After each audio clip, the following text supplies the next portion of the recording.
খুলনা সদর হাসপাতালে হঠাৎ করেই হাজির হন স্বাস্থ্যমন্ত্রী সরদার মোহাম্মদ সাখাওয়াত হোসেন।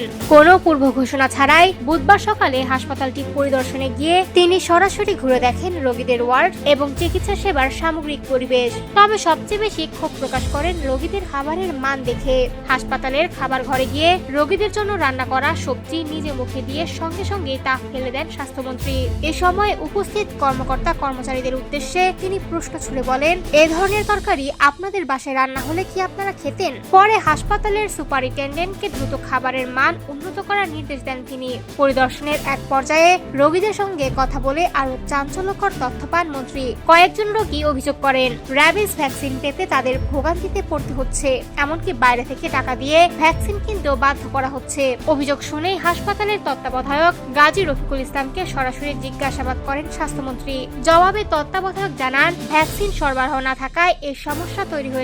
তবে সঙ্গে সঙ্গে ঢাকায় ফোন করে বিষয়টি যাচাই করেন মন্ত্রী। তখন জানা যায়, নতুন ভ্যাকসিন সরবরাহের জন্য হাসপাতাল কর্তৃপক্ষ থেকে কোনো আনুষ্ঠানিক যোগাযোগই করা হয়নি। এই ঘটনায় ক্ষুব্ধ প্রতিক্রিয়া জানান স্বাস্থ্যমন্ত্রী। তিনি দোষীদের বিরুদ্ধে দ্রুত ব্যবস্থা নেওয়ার হুঁশিয়ারি দেন এবং রোগীদের সেবায় কোনো ধরনের অবহেলা বরদাস্ত করা হবে না বলেও স্পষ্ট জানান। এ সময় স্বাস্থ্যমন্ত্রীর সঙ্গে উপস্থিত ছিলেন খুলনা সিটি কর্পোরেশনের প্রশাসক নজরুল ইসলাম মঞ্জু এবং জেলা প্রশাসক হুরে জান্নাত।